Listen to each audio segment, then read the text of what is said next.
But I had a funny story that I wanted to kind of work through because it's perfect for when when things don't go as planned and there's an unexpected problem. And there is actually two unexpected problems. Do you guys want to hear about it? I want to hear it. Okay, we are recording. All right. I got to back up further.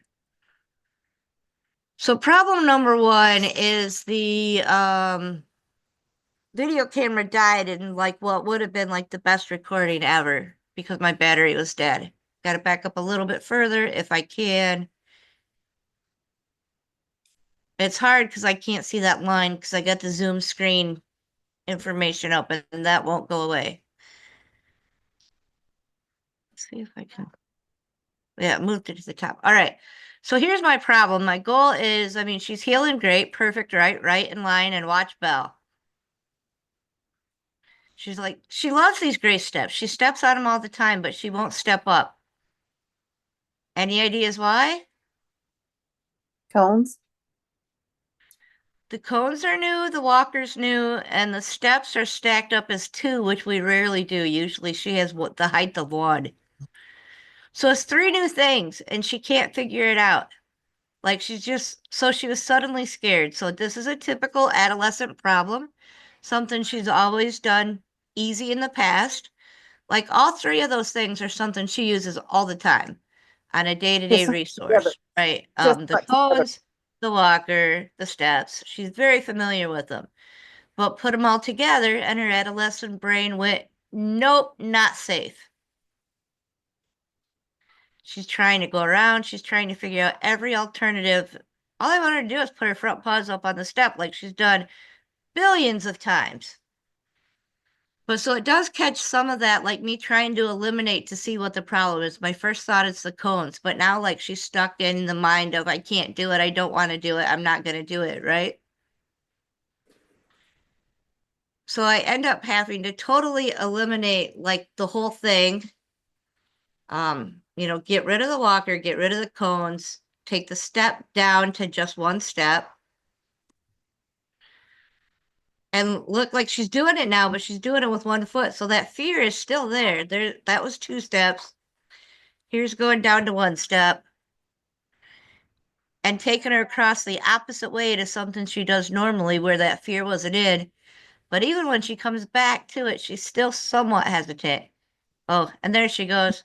And now she's over her fear because I broke it down to its simplest elements. And so now that I broke it down and got her past the fear, that's where the video cuts out. But then I can work with her to then build that back up so that, the things that she couldn't do before with those three objects, the double step, the cones, and the walker, I could add them one at a time. So the video shows you starting to add the second step. That's when my battery died. So lesson number two, if you're going to record a training session, make sure your battery's charged before you do so. And then if something's not working, it doesn't mean you just have to stop. Belle was obviously not going to go beyond that point, right? She was done. She was saying in very clear body language, I can't do this. This is too hard. So by breaking it down and trying, like sometimes you can change just one thing and then all of a sudden it's easy and it works. But sometimes you can't change just one thing and you almost have to go all the way back to the beginning. Mm-hmm. If this was something like if Belle was not familiar with all three of those objects, I would have had to spend a lot of time with each one of those objects individually before I put them all together.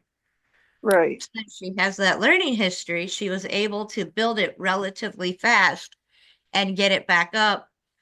And within like 5 minutes, I had her back up to that very same spot where the problem area was, Mm-hmm. where the cones were tight. And it was a tight space, really. She wanted to go around, she wanted to follow me because she thought I was going all the way over and she didn't feel safe enough going all the way over. Oh, there's another new thing in this too, is she's wearing a new harness that she had never worn before today. So that could have added another element of not sure she could move around in it quite as much. Might have been slightly too tight, and I loosened it up a little bit after that. But so we continued our training session. We got what we wanted to do, which was just kind of transitioning from playing around with the walker to our next step of one of the tricks she's learning to do is a wave, putting one paw Mm. up and kind of, just doing a wave, not hitting a paw target. She knows paw Right. targets well, and she'll put her paw up to touch my hand, but to get her to do it in the air is what we're working on. And so we were able to finish our session after she got past that fear of the steps, going back up to the double steps and again moving the cone and walker away and just practicing the wave on the double steps. So we were Mhm. still able to accomplish our goals for the training session. We just had to take that mini little break, which is super important when you're dealing with adolescents because you never know the dog that is going to show up at that time. Anybody have any questions or anything they want to add to that? I know both people that are here watching this live, they both have worked through challenging adolescent problems before, but I don't know that they're sharing stories today. I would have moved that cone further away. I The thought about that, and if it had continued to be an issue, I would have like put it on the other side of the training room as far distance away, but I thought it was the tight space it was creating. So just move, I wanted to see if moving it off the gray step was enough. Mhm. So that's how I'm like backtracking it, making it simpler and more simpler instead of just going all the way back to the beginning right away, which I could have done. Could have just eliminated everything and gone back to the beginning and built up. I wanted to backtrack to see if I could pinpoint the one point that was the trouble. That's And why I I would don't have think moved that the. there was one point. I think it was everything added together. It could have been everything added together, but that's why I would have removed the cones completely or removed the walker. I did And remove the walker mainly completely. The walker went back about 6 feet. yeah, The cones went just to the side only because she does those cones all the time. She's more comfortable around the cones than the walker. So I chose to leave the cones closer only because of her comfort level with those. But I've never stuck them on the gray thing. I could show you the beginning of that training session.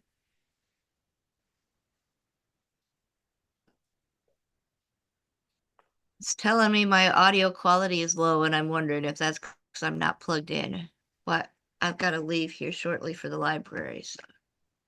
But yeah, so this was our first step of the day, just touching the cone, and that could be why she was confused with the cones on the step and the walker, because she wasn't sure if she was supposed to touch it or go in between them.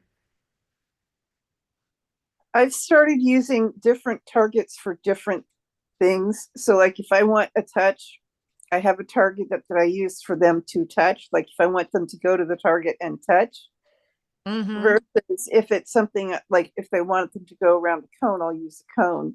So Right. to help lessen the confusion, Yeah, um, I so they don't know. often use cones for touch, but I wanted to give her something very visual that it was at her height level, and that's just what I Right. selected. But very, very good point. Cones often mean weave around and stay in heel, Mm-hmm. not nose target them, but she's also trained to nose target anything I point to with a touch cue. Right.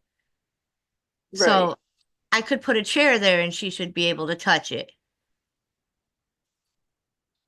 I could put anything there.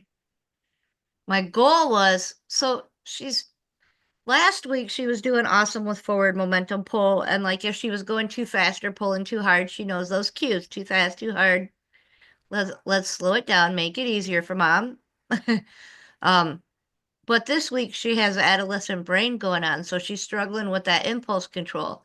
And it's especially important right now for like if we're following somebody and they walk faster than I can physically walk. So she's trying to keep up with them and she's trying to pull, but she's pulling too hard. So this goal was just all I want her to do is pay attention to the strength of the pull on the back, which is why I wanted her to have a very directed, we're only going to take one step in and touch something because we're That way we can get the correct pull strength. She can't pull too hard in one step, right? She's in Hmm. not able to pull too hard when she's only taken one or two steps in. You haven't met Nick. Yeah. So, I mean, we tried to back up really super simple with something we've never practiced specifically like this. But also because of the new harness, I wanted her to get used to the way that it adjusted on her body a little bit differently with my signals to go forward. And I mean, kind of fast forward this part of the session, we ended like with tossing treats and having her chase treats. And if I, obviously, if I toss it too far, she's pulling too hard. So she's learning not to pull too hard. And if I toss I, it just a little bit up, we can go at the right speed. I think there would have been less confusion with the cone if she hadn't done a touch session just before she did the get on the before stepping on the platform session. That Right. I agree. I think it confused her because this session was a few minutes before, and then we did switch to like we were playing with tugging on the walker was our in between session. And then we went to the walker just kind of led there. I wanted to move into the shake. I didn't really want to stop my recording. Could have stopped it, but I was just gonna let it play and then separate the two later. But yeah, so going from having done this one, maybe it was probably 25, 30 minutes earlier, but it was a totally new exercise. Then to going to asking her to walk in between the cones and the walker, it was just like brain overload. Mhm. Adolescent brain overload. And you could see she very clearly stalled and went, nope, no, thank you, not doing this. But we Not were sure what. able to get her back and get her to actually do the exact same thing she didn't want to do and then go into the next part of our training session, which still used the steps, but didn't use the cones or the walker. So that was Belle's training session today, and kind of just an eye on like, this is one of the many, many reasons why I want to record training sessions because, you can step back and look like, oh, right there is where she struggled. This is what she looked at just before she struggled.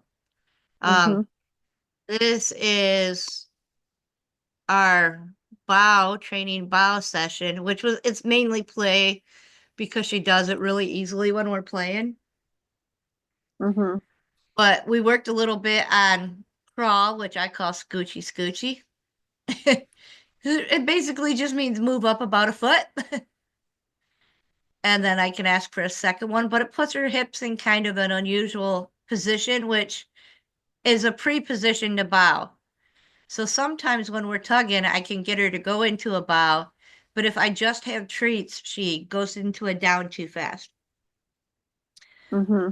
And in this one, you can see my timing is way off because if she goes into that down too fast, sometimes I'm actually reinforcing the down when I'm not trying to, Hmm. which is why it continues to be a problem when we use treats. If I don't use treats and the tug is the reinforcer, then then I'm able to reinforce in better timing for this particular game. But we did this until she was starting to get a little bit frustrated, and then we went into the crawl because that's easy for her, but also made her think about how her butt is positioned. And then we did a little bit more crawl. So, good example of how play can be used to train something.